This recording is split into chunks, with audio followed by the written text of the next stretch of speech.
South ఇండియాలోనే biggest sorry store మన Varahi silks మన విజయవాడ ఎంజీ రోడ్ లో డిసెంబర్ 4వ తారీఖున ఘన ప్రారంభం. గోధూళి దూసరిత కోమల కుంతలాగ్రం గోవర్ధనోద్ధరణ కేళీకృత ప్రయాసం గోపీజనస్య కుచ కుంకుమ ముద్రితాంగం గోవిందమిందు వదనం శరణం భజామహ. భాగవత కథాసుధకి స్వాగతం. గోపికల వస్త్రాపహరణాన్ని నిన్న విన్నాం. గోపికా వస్త్రాపహరణం తర్వాత కృష్ణుడు ఇంకెవరిని ఉద్ధరించబోతున్నాడో ఈ కొత్త లీల ఏమిటో చూద్దాం. ఒకరోజట చాలా తీవ్రమైన ఎండగా ఉందట. బలరామకృష్ణులు గోపబాలుడు వీళ్ళంతా యమునా తీరాన ఉన్న అడవుల్లో గోవుల్ని మేపుతూ బృందావనం నుంచి చాలా దూరం వెళ్ళిపోయారు. ఎంతో దూరం వెళ్ళాక ఎండవేడికి తట్టుకోలేకపోయారు. ఆ గోవులు కూడా తలా ఒక పక్కన చెట్ల కింద కూర్చుని వీళ్ళు కూడా చెట్ల నీటిలో విశ్రమించారు. కాసేపు తేరుకున్నాక ఏమన్నట, మిత్రులారా ఈ చెట్లను చూడండి, ఇవి ఎవరి నుంచి ఏమీ కోరవు, తమ పట్ల ఎవరెంత అపచారం చేసినా సహిస్తాయి, అలాగే అన్ని ప్రాణులకి ఉపయోగపడమే తన జీవిత లక్ష్యం అన్నట్టు బతుకుతాయి ఈ చెట్లు, అంతే కదా.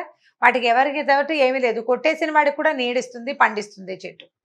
తాము ఎండకు ఎండి గాలికి వాలిపోయి వానకు తడిసి చలిని సహించి అవే బాధల నుంచి మనని రక్షిస్తాయి. అంతేకాదు ఎవరైనా తమ వద్దకు ఏదైనా ఆశించి వస్తే వాళ్ళని రిక్తహస్తాలతోటి పంపవు.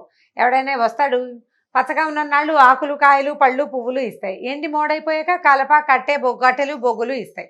చెట్లు ఎంత గొప్పవి, ఇంతకంటే జన్మ సాఫల్యం అంతరం ఇంకొకటి ఉందా? జీవిత సాఫల్యానికి ఇంకేం కావాలి? ఎప్పుడూ ఇతరులకు సహాయపడ్డమే. మానవులు వీటిని చూసి నేర్చుకోవాలి. తమ జీవితకాలంలో ప్రాణాన్ని బుద్ధిని ధనాన్ని వాక్కుని లోకహితం కోసం వినియోగించాలి ప్రతి మానవుడు అని శ్రీకృష్ణుడు భాగవతంలోనే చెప్పాడట. భగవద్గీత దాకా వెళ్ళలా, చిన్నపిల్లాడప్పుడే చెప్తున్నాడు. పుట్టిన ప్రతి ప్రాణి లోకహితం కోసం ప్రవర్తించాలి. మనం మొత్తం లోకహితం కోసం ప్రవర్తించలేకపోతాం, కనీసం కొంతైనా లోకహితం, సొంత లాభం కొంత మానుకుని పొరుగువాడికి తోడ్పడాలని కృష్ణ పరమాత్మే చెప్పాడు. అయితే ఏం చేశారు, ఎండగా ఉందనుకున్నారు కదా, సరే నది దగ్గరికి తీసుకెళ్ళి నీళ్లు తాగిచ్చారు. ఆకళ్ళు వేస్తున్నాయి బాగా, ఎండాకాలం ఆకళ్ళు ఎక్కువ. కృష్ణ ఆకలి తీరే మార్గం ఏదైనా చెప్పమన్నారు. అయితే ఈయన ఏమనుకున్నాడంటే, ఆయన ఆలోచిస్తున్నాడు, తనకు అత్యంత భక్తురాలైన ఒక విప్రపత్నిని ఆయన ఉద్ధరించాల్సి ఉంది. ఆ సమయంలో ఎవరికో ఒకళ్ళకి ఇవ్వాలి, ఒక సహాయం చేయాలి ఆయన. అందుకని ఏం చేశాడు, మిత్రులకి ఆకలి తీర్చేది తన భక్తురాలకి మోక్షం కలిగించేది అయిన ఒక మంచి ఉపాయాన్ని పెట్టుకున్నాడు. ఏం చెప్పాడంటే, ఆ పక్కన కొంచెం దూరంలో అనేక మంది వేదవేత్తల ఆశ్రమాలు ఉన్నాయి, వాళ్ళంతా యజ్ఞం చేస్తున్నారు, స్వర్గలోకవాసం కోసం యాగాలు చేసుకుంటున్నారు. వాళ్ళు బృహస్పతి శవం అనే యాగం చేస్తున్నారట, యజ్ఞం. అయితే మీరు వాళ్ళ దగ్గరికి వెళ్ళండి, బలరామకృష్ణులు మాకందరికీ అన్నం పెట్టమని అడుగుతున్నారని అడగండి అని చెప్పాడు. చెప్పేసరికల్లా ఈ గోపబాలురంతా ఆ యజ్ఞవాటిక దగ్గరికి నడిచిపోయారు. యజ్ఞవాటికలో ఉన్న వాళ్ళకి దండం పెట్టారు, చేతులు జోడించి, అయ్యా బ్రాహ్మణోత్తములారా, బలరాముడు కృష్ణుడు మమ్మల్ని పంపారు, వాళ్ళిద్దరూ మేమును చాలా ఆకలితో ఉన్నాం, మాకు అన్నం పెట్టమని మిమ్మల్ని అడగమన్నారు అని చెప్పారు. చెప్పేసరికల్లా పైగా మీరు యజ్ఞం చేస్తూ దీక్షలో ఉన్నారు, ఈ దీక్షలో ఉన్న వాళ్ళు తాము వండుకున్న అన్నం తాము తిన్నా ఇతరులకు పెట్టినా తప్పు లేదని చెప్పమన్నారు. మీరు యజ్ఞ దీక్షలో ఉన్న వాళ్ళు అన్నం వాళ్ళు తినచ్చు, ఇంకొకళ్ళకి పెట్టచ్చు, తప్పు లేదని చెప్పమన్నారు. కాబట్టి మీరు సమస్త ధర్మాలు తెలిసిన పెద్దవాళ్ళు బలరామకృష్ణులకి అన్నం పెట్టండి, మాకు కూడా అన్నం పెట్టండి అని అడిగారు. ఈ విప్రులు స్వర్గము మొదలైన అంటే ఏమనాలి, అల్పమైన విషయాలు, చిన్న విషయాల పట్ల మాత్రమే ఆసక్తిగా ఉంది. విస్తారంగా కర్మలు చేయటమే జీవన సాఫల్యం అనుకునే చాలా చిన్న బుద్ధి. వీళ్ళకి భగవంతుడిని తెలుసుకునే ఉపాయం మీద దృష్టి లేదు. స్వర్గారోహణ ఎలా స్వర్గాన్ని పొందాలి అనే దాని మీదే ఉంది. పైగా దానికి తోడు ఏంటంటే మూర్ఖులు, తమంత జ్ఞానులు ఎవరు లేరన్న ఉద్దేశం ఉన్నవాళ్ళు. భగవంతుడిని తెలియని వాడిని మూర్ఖుడనే కదా అనాలి. అక్కడి నుంచి సాక్షాత్తు భగవంతుడే గుమ్మంలోకి వచ్చి అన్నం అడిగినా విన్నట్టు ఉండిపోయారు. అన్నం పెడతామని అనలేదు, పెట్టమని సమాధానం చెప్పల. గోపబాలురు వెనక్కి తిరిగి వచ్చేసారు. ఇక నిరాశగా వచ్చారు. అప్పటికే ఎండ మార్చేస్తోంది, ఆకలి కడుపుతో నకనకలాడుతూ వెనక్కి వచ్చారు. అయితే బలరామకృష్ణులకు చెప్పారు, ఇలా జరిగింది. వాళ్ళు ఏం మాట్లాడలేదని. కృష్ణుడు నవ్వేట, ఏదైనా ఒక పని చేయాలంటే ప్రయత్నం చేస్తూ ఉండాలి. మనకు అన్నం కావాలి, ప్రయత్నం చేయొద్దు. వాళ్ళని అడిగావు, వాళ్ళు కాదన్నారు, ఇంకోళ్ళని అడుగు, ఇంకో ప్రయత్నం చేయాలి కదా. ఒక ఉపాయం ఫలించకపోతే ఇంకో ఉపాయం ఆలోచించాలి. కాబట్టి మీరు మళ్ళీ వెళ్ళండి, ఈసారి బ్రాహ్మణులను అడగద్దు, వాళ్ళ భార్యలను అడగండి అన్నాడు. ఈ విప్రులు జ్ఞాన సంపన్నులు, వాళ్ళకి ఆలోచన ఏంటంటే చదువు విషయం వరకే వాళ్ళకి ఆలోచన ఉంది. కానీ విప్రుల భార్యలు భక్తి సంపన్నులు, వాళ్ళకి చాలా భక్తి ఆలోచనలు ఉన్నాయి. వాళ్ళకి ఏంటంటే అన్నిటికీ ఎప్పుడు నిరంతరము పరమాత్మ మీదే లగ్నమైన మనసు కలిగిన వాళ్ళు. విప్రపత్నులు విష్ణు కథలు విన్నారు, వాటిని మననం చేసుకున్నారు, వాటినే ధ్యానం చేసి ధన్యులయ్యారు. వారు శరీరాలతో సంసారాల్లో ఉన్నారు, కానీ వాళ్ళ మనసుల్లో మాత్రం విష్ణువే ఉన్నాడు ఖచ్చితంగా. కాబట్టి కృష్ణుడు అన్నం అడుగుతున్నాడు అని చెప్పమన్నారు. ఈ పిల్లలు మళ్ళీ గోపబాలురంతా వెళ్ళారు. భార్యలు కూర్చునేందుకు ప్రత్యేకంగా ఒక పక్కన ఒక శాల ఉందట. ఈ యజ్ఞంలో ఉన్న మగవాళ్ళంతా బ్రాహ్మణులంతా యజ్ఞం చేసుకుంటుంటే వాళ్ళ భార్యలు కూర్చోడానికి ఒక పెద్ద శాల కట్టి ఉంది, కూర్చుని ఉన్నారు. వాళ్ళంతా చక్కగా అలంకరించుకుని చక్కగా లక్షణంగా కూర్చుని ఉన్నారు. ఉండేసరికల్ గోపబాలుడు నమస్కారం చేసి చెప్పారు వాళ్ళకి, కృష్ణుడు ఆవులు మేపుతూ ఇంటి నుంచి చాలా దూరం వచ్చేసాడు. అతని అనుచరులమైన మేము, వాళ్ళ అన్నయ్య అయిన బలరాముడు కూడా ఆకలితోటి ఉన్నాం అని చెప్పాడు. మా అందరికీ అన్నం పెట్టమని అడగమన్నాడు అని అడిగేసరికల్లా ఈ మన విప్రపత్నులు, ఈ బ్రాహ్మణ స్త్రీలు అప్పటికే ఈ కృష్ణుడి సంగతులన్నీ విని ఉన్నారు. కృష్ణుడు సాక్షాత్ శ్రీమన్నారాయణ అనే భావనతోటి కూడా ఉన్నారు. పరమాత్మే అడగడం తమది పూర్వజన్మ పుణ్యం అనుకుని ఏం చేశారు, వెంటనే గబగబా నడుం కట్టి వంటలు చేసేసారు. చకచక అందరూ కలిసి షడ్రుచులతో అనేక పదార్థాలు ఉండి పెద్ద పెద్ద పాత్రల్లో పెట్టుకున్నారు. భర్తలు, సోదరులు, బంధువులు, పుత్రులు అందరూ స్త్రీలను అన్నం మోసుకెళ్ళద్దు అని కేకలేశారు. అయితే ఏంటంటే నదులకి ఎన్ని కొండలు అడ్డం వచ్చినా అవి సముద్రం వైపే దారితీస్తాయి. అయినా కూడా వీళ్ళు ఏం చేశారు, అలాగే ఈ విప్రపత్నులు ఎవరు వద్దన్నా సరే ఈ అన్నపాత్రలు అవి మోసుకుంటూ కృష్ణుడు ఉన్న చోటుకి వెళ్ళారు. వాళ్ళల్లో ఒక ఆమె భర్త గట్టిగా అడ్డుకున్నాడు. ఆమెను వెళ్ళని వాళ్ళ చేతులు గుచ్చేసుకున్నాడట. వెళ్ళనిపోయేసరికల్లా ఆమె ఉండిపోయింది అక్కడే. మిగిలిన వాళ్ళంతా వెళ్ళిపోయారు. వెళ్ళంగానే వాళ్ళని చూసేసరికల్లా వాళ్ళకి ఏమనిపించిందంటే తమ జీవాత్మ పరమాత్మలోకి చేరిపోతున్న భావన కలిగిందట. ఆ దివ్యమంగళ స్వరూపాన్ని చూస్తూ ఉండిపోయారు.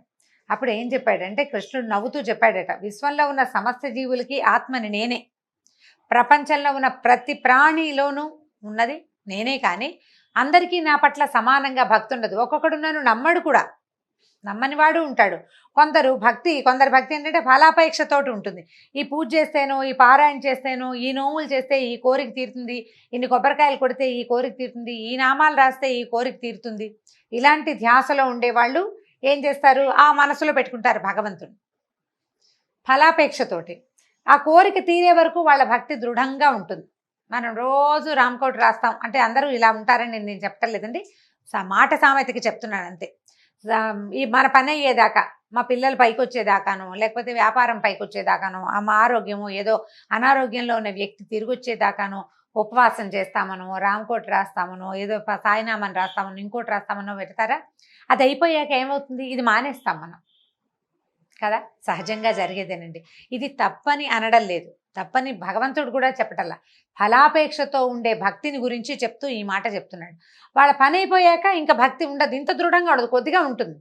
ఆయన పట్టుకున్నాం, పని అయ్యింది, ఈసారి మళ్ళీ అవసరమైనప్పుడు మళ్ళీ పట్టుకుందామని ఒక ఆఫీసర్ భావన ఉంటుందన్నమాట భగవంతుడి మీద. అయితే కొందరికి భక్తి అహైతుకి అంటే ఫలాపేక్ష లేనిది, వాళ్ళకి నిర్మలమైన ప్రేమ నిరంతరం ఉంటుంది. ఎవరు ఎన్ని అవరోధాలు కల్పించినా, ఏం జరిగినా, మనమే నడుస్తూ గోతులో పడినా కూడా భక్తిలో మార్పు ఉండదు. మనం గోతులో బతికితే భగవంతుడు ఏం చేస్తాడు అనిపిస్తుంది. సాధారణంగా మనకెట్లా ఉంటుంది, ఏదైనా రాగానే ఇంకా దేవుడు లేడనేస్తాం. మరణం సంభవించగానే దేవుడు లేడు, ఏదైనా ప్రమాదం అయితే దేవుడు లేడు, వ్యాపారం పాడైతే దేవుడు లేడు, ఉద్యోగం పోతే దేవుడు లేడు. అవన్నీ మనకొచ్చిన సమస్యలు. దానికి భగవంతుడు ఉండడానికి దీనికి అసలు సంబంధమే లేదు. ఆ ధ్యాస ఉండదు మనకు అవన్నీ ఇవ్వడానికే దేవుడు ఉన్నాడని మనం నమ్ముతాం. ఈ ఫలాపేక్ష ఉన్నవాళ్ళు అది. కానీ ఫలాపేక్ష లేని, ఏ హేతువు లేని నిర్హేతుకమైన భక్తి ప్రపత్తులు కొంతమందిలో ఉంటాయి. ప్రత్యేకమైన వ్యక్తులు, సాధారణ జీవితాలు గడపరు వాళ్ళు, మనలాగా ఉండకపోయి ఉండొచ్చు బహుశా. అయితే ఈ వీళ్ళకి చెప్తున్నాడు, మీరు అటువంటి నిర్మలమైన భక్తి కలిగి ఉన్నవాళ్ళు. ఇప్పుడు యజ్ఞం చేస్తున్నారు, యజ్ఞం వల్ల ఒక ఫలితం ఉంది కాబట్టి యజ్ఞం, లేకపోతే ఎందుకు చేస్తారు? వీళ్ళు కృష్ణుడికి అన్నం తెచ్చారు, ఏం ఫలితం లేదు, వాళ్ళకి ఏం అక్కర్లేదు, ఆకలితో ఉన్నాను అన్నం పెట్టండి అన్నాడు, పట్టుకొచ్చారు. ఆయన డబ్బిస్తాడనో ముక్తిస్తాడనో ఊహ ఏం లేదు వాళ్ళకి. ఈ నిర్మలమైన భక్తి ఉంది, భక్తి కలిగిన వాళ్ళు. అందుకే మీకు నా దర్శనం ఇవ్వాలనే మిమ్మల్ని ఇక్కడికి రప్పించాను. మీరు వచ్చిన పని పూర్తయిపోయింది, నన్ను చూసేశారు కదా, ఇంకా మీరు వెనక్కి వెళ్ళిపోండి, మీ భర్తల యజ్ఞం పూర్తి చేసేందుకు సహకరించండి అనేసరికి ఆ స్త్రీలు ఒప్పుకోలేదట. వద్దునైనా మేము వెళ్ళము, వేదాలు ఘోషించే మాటలు సత్యమని నిరూపించు, నీ పాదాంబోజాలు అంటే నీ పాదాలు చేరినటువంటి భక్తులకి ఇక ఈ భవాంబోతులు ఈ ప్రపంచంలోకి తిరిగి రావడం లేదు. ఎవరైతే వైకుంఠంలో స్వామి సాయుధ్యాన్ని పొందుతారో వాళ్ళకి మళ్ళీ పుట్టుక లేదు అని వేదాల్లో చెప్పబడింది. అది నిరూపించు, వేదాలు ఉపనిషత్తులు చెప్తున్నాయి. నిరూపించు. మేము నీ పాదాలు పట్టుకున్నాం, సర్వసంగాలు త్యజించేసాం, భర్తలు లేరు, కొడుకులు లేరు, తమ్ముళ్ళు లేరు, మావయ్యలు లేరు, అందరినీ వదిలిపెట్టి వచ్చేసాం. నీ పాద సేవా భాగ్యాన్ని మాకు అనుగ్రహించు, ఇంతకు మించి ఇంకా ఏమీ అడగమన్నారట. నీ పాదాల మీద పడిన తులసి దళం మాకు ఇవ్వు, అది 14 భువనాదుల మీద ఆధిపత్యం కంటే ఎక్కువ. మేము ఇప్పుడు వెళ్ళినా మమ్మల్ని వాళ్ళని తిరస్కరించి ఇక్కడికి వచ్చామని వాళ్ళు మమ్మల్ని కోపంతో భర్తలు కానీ బంధువులు కానీ పుత్రులు కానీ స్వీకరించరు. ఇది సహజంగా జరిగే కదా. నా మాట కాదని వెళ్ళావు, ఏమంటూ వచ్చావు, ఎక్కడి గురించి వచ్చావో అక్కడికే వెళ్ళిపో అంటారు, ఎవరి కోసం వెళ్ళావో అక్కడికే పొమ్మంటారు. లోక సహజంగా జరిగేది. వాళ్ళు ఒప్పుకోరు నాయన అంటే కృష్ణుడు చెప్పాడు గట్టిగా, నేను మీకు అనుజ్ఞిస్తున్నాను, మిమ్మల్ని దేవతలు కూడా తిరస్కరించలేరు, దేవతలు కూడా మిమ్మల్ని కాదనడానికి వీల్లేదు. మీ స్వజనులందరూ అంటే మీ తాలూకు పరివారం, భర్తలు, పిల్లలు, తర్వాత అత్తమామలందరూ చక్కగా గౌరవంగా ఆదరంగా స్వీకరిస్తారు. ఈ దేహంతో ఈ లోకంలో ఉండగా నాకు సమీపంలో ఉండాలని, నన్ను సేవించాలని అదే భాగ్యమని అని అనుకోకండి. నాకు దూరంగా ఉన్నప్పుడు అంటే నేను దూరంగా ఉన్నప్పుడు మీరు నా గురించే మాట్లాడుకుంటారు, ఇతరులు నా గురించి మాట్లాడితే శ్రద్ధగా వింటారు, నా రూపాన్ని మనసులో నిక్షిప్తం చేసుకుంటారు, నన్ను ధ్యానిస్తారు. భగవంతుడు దగ్గరలో ఉండటం కంటే దూరంలో ఉండటం చాలా గొప్ప విషయం అని చెప్తున్నాడు ఈయన. దూరంగా ఉన్నప్పుడే కదా ధ్యాస ఎక్కువ అవుతుంది, నా సాన్నిధ్యంలో ఉన్నప్పుడు అలా కుదరదు. కాబట్టి మీరు నాకు సమీపంలో ఉండాలని కోరుకోవద్దమ్మా. గృహిణులుగా మీకు జీవితంలో చాలా కర్తవ్యాలని, వాటిని శ్రద్ధగా నిర్వహించండి. ఆ ధర్మాన్ని పాటిస్తూనే మనసును నా మీద లగ్నం చేయండి, నాకు సన్నిహితులవుతారు, త్వరలోనే సాయుధ్యం పొందుతారని చెప్పి పంపించాడు. ఈ కృష్ణుడికి నమస్కరించి విప్రపత్నులంతా తమ తమ ఆశ్రమాలకు వెళ్ళిపోయారు. భర్తలు వారిని తమ మాట కాదని వెళ్ళారన్న భావాలే లేవు ఎవరికి.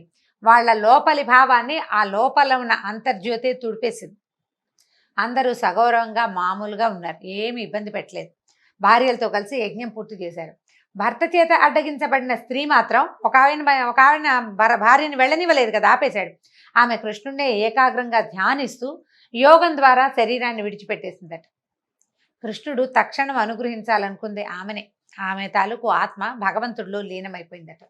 ఈ బలరాముడు కృష్ణులు ఏం చేశారు, మిత్రులతో కలిసి ఈ విప్రపత్నులు తెచ్చారు కదా, బ్రాహ్మణ స్త్రీలు తెచ్చిన ఆహారాన్ని హాయిగా తిన్నారు. అప్పుడు బ్రాహ్మలు యజ్ఞం పూర్తయ్యేసరికి వాళ్ళు ఏం తెలుసుకున్నారంటే, తమ భార్యలలో అంతకుముందు లేని తేజస్సుని, ప్రశాంతతని గమనించారు. భగవంతుణ్ణి సాక్షాత్ దర్శనం చేసిన వాడి ముఖంలో ఎలాంటి ప్రశాంతత వస్తుంది, ఎంత ప్రశాంతత, ఎంత తేజస్సు, ఎంత మనసు ఎంత నిమ్మళంగా ఉంటుంది. వాళ్ళు దేనికి హైరాన్ పడరు.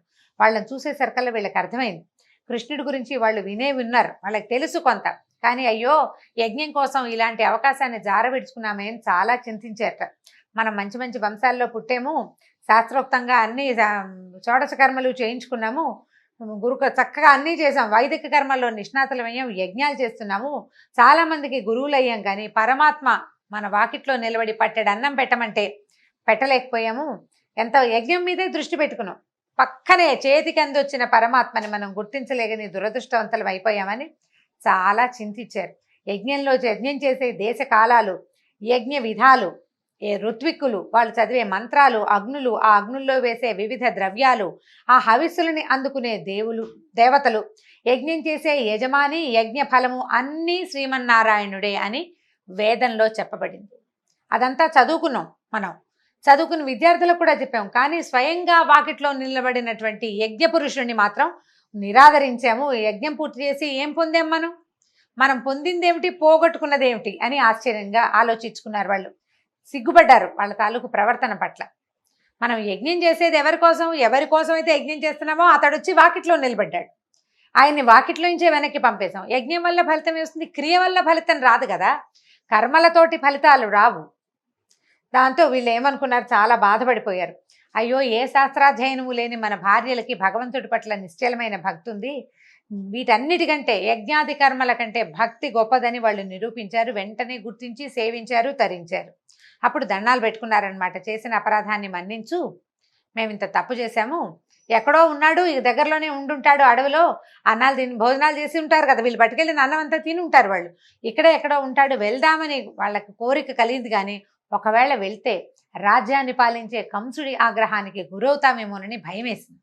దాంతో సర్దుకుని ఊరుకున్నారు, ఇంక ఏమీ చేయలేకపోయారు. మొదటిసారి చూడండి, కర్మల లంపటంలో అంటే ఈ యజ్ఞం మీద ధ్యాసతోటి కృష్ణుణ్ణి గుర్తించలేకపోయారు. రెండో అవకాశం వచ్చినప్పుడు అంటే వెళ్ళి చూసేందుకు తమకు అవకాశం ఉంది, తెలుసుకున్నారు పరమాత్మేనని తెలుసుకున్నారు. కానీ వీళ్ళకి ఏంటంటే దర్శించాలనుకున్న వాళ్ళకి అలవాటైన తర్కము, ఆలోచనలు, అంటే ఇప్పుడు వెళ్తే కంసుడు ఏమంటాడు, రేపొద్దున యజ్ఞాలు చేసుకొని ఇస్తాడు, చేసుకొని అంత దూరం ఆలోచించారు. భగవంతుని చూసే అవకాశం వచ్చినప్పుడు కుతర్కాలేకపోతే ఇంకేముందండి, అవకాశం పోయినట్టే. ఆ రకంగా బ్రాహ్మణులంతా అవకాశాన్ని పోగొట్టుకున్నారు. ఈ సమస్త లోకాధిపతిని దర్శిస్తే మధురాధిపతికి కోపం వస్తుందేమోనని ఆలోచించారు. అందుకంటే చెప్తారు, ఆకాశం అంత జ్ఞానం కంటే ఆవగింజంత భక్తి మిన్నా అని చెప్తారు పెద్దవాళ్ళు. అనేక సార్లు చెప్పినా కూడా చెప్తే చెప్పగా ఇప్పుడు మనకి వ్యాసుల వారు చాలాసార్లు ఇది చెప్తూనే వచ్చాడు. భగవద్గీతలో ఎన్నోసార్లు వింటాం. దానికంటే ఇది ముఖ్యమైనది, కర్మల కంటే భక్తి ముఖ్యమైనది అని వ్యాసుల వారు ఎన్నిసార్లు చెప్పారు ఈ మాట. భారతము, భాగవతము, మనం తర్వాత ఏమో భగవద్గీత లాంటివి చదివిన, రామాయణంలోనూ ప్రతి చోట భక్తి శ్రద్ధ చాలా ముఖ్యమైనవని, యజ్ఞాలు హోమాలు చేయొద్దని కాదు, కర్మలు చేయొద్దు అన్న భావం అసలు లేనే లేదు. అవన్నీ చేస్తూ వాటితో పాటు భక్తి శ్రద్ధ అనేవి చాలా ముఖ్యమైనవి. ఇప్పుడు యజ్ఞమా భగవంతుడా అంటే ఏదని తేల్చుకోవద్దు. నువ్వు తేల్చుకోలేకపోతున్నావంటే నువ్వు ఇంపార్టెన్స్ కర్మలకు ఇస్తున్నట్టు. వీళ్ళు చేసిన పొరపాటే అది. అయితే ఈ రకంగా బ్రాహ్మణ పత్నులని ఉద్ధరించాడు శ్రీకృష్ణ పరమాత్మ. దీంతో భాగవత కథా సుధ ఇవాల్టి భాగం పూర్తయింది. వచ్చే భాగంలో మళ్ళీ కలుసుకుందాం. నమస్కారం.